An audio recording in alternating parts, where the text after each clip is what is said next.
Saat terusir dari surga, iblis berucap dengan nada sumpah untuk menyesatkan anak cucu Adam, sehingga manusia yang tergoda rayuan iblis akan hanyut dalam maksiat kepada Allah.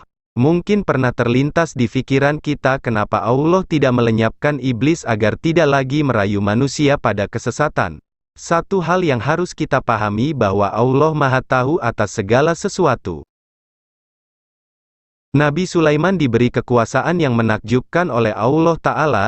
Dengan izin Allah, Sulaiman mampu menundukkan jin, manusia dan binatang sehingga mereka patuh terhadap apa-apa yang Dia perintahkan. Terdapat riwayat yang menjelaskan Sulaiman mempekerjakan iblis untuk membawa dan mengimpor batu-batuan, pasir serta bahan bangunan lain untuk mendirikan bangunan-bangunan megah. Iblis memang tunduk dan patuh terhadap Sulaiman, namun mereka tetap teguh pada ucapan yaitu menyesatkan anak cucu Adam.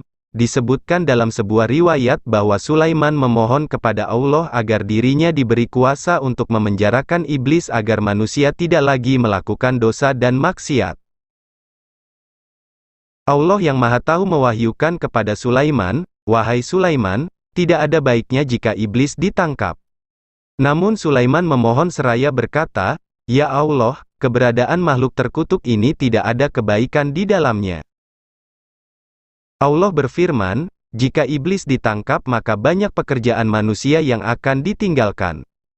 Sulaiman kembali memohon, "Ya Allah, aku ingin menangkap makhluk terkutuk ini selama beberapa hari saja."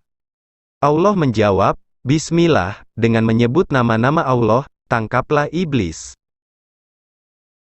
Setelah mendapat izin Allah, Nabi Sulaiman menangkap iblis, mengikat dan memenjarakannya agar tidak ada lagi yang menyesatkan manusia. Fenomena setelah iblis dipenjara: selain seorang nabi, Sulaiman juga seorang raja agung dengan wilayah kekuasaan yang sangat luas. Dalam memenuhi kebutuhan rumah tangganya, Sulaiman tidak mau menggunakan uang kerajaan. Beliau memilih menggunakan hasil jerih payahnya sendiri dengan membuat kerajinan tas untuk dijual ke pasar. Padahal menurut riwayat, setiap harinya dapur kerajaan Sulaiman memasak 4.000 ekor unta, 5.000 ekor sapi dan 6.000 ekor kambing. Makanan itu dibagikan kepada masyarakat dan anggota kerajaan. Dengan wilayah kekuasaan yang sangat luas dan diagungkan oleh rakyat, serta disegani musuh-musuhnya, Nabi Sulaiman adalah sosok pemimpin yang sederhana.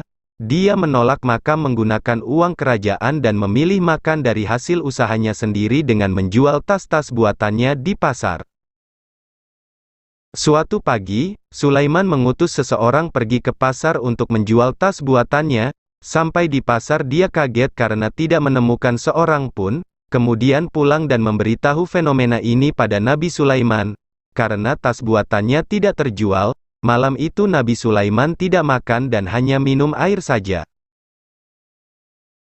Keesokan harinya Nabi Sulaiman kembali mengutus seseorang untuk menjual tas-tas buatannya ke pasar.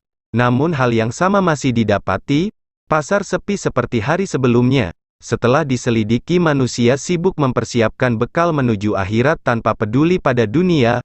Manusia lebih banyak mengingat kematian, menangis dan meratap.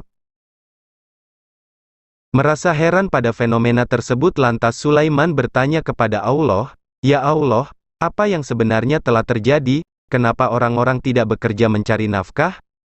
Allah menjawab, "Wahai Sulaiman, engkau telah menangkap iblis, sehingga akibatnya manusia tidak bergairah bekerja mencari nafkah. Bukankah sebelumnya telah aku katakan kepadamu bahwa menangkap iblis tidak mendatangkan kebaikan?" Mendengar jawaban dari Allah, dengan segera Sulaiman melepaskan iblis dari penjara. Hingga keesokan harinya pasar kembali ramai. Orang-orang kembali bersemangat bekerja mencari harta dunia untuk makan dan memenuhi kebutuhannya. Allah tidak pernah melarang kita untuk mengejar kenikmatan dunia, namun jangan sampai kesibukan dalam urusan dunia dan segala gemerlapnya membuat kita lupa untuk apa kita diciptakan. Nah, beginilah kisah Nabi Sulaiman dan iblis. Maka kawan-kawan semua, jangan lupa subscribe channel ini, dan tekan loncengnya, supaya mudah mendapatkan kisah inspirasi, dan sejarah populer lainnya, agar bertambahnya ilmu pengetahuan kita bersama. Admin pamit dulu, sampai jumpa kembali.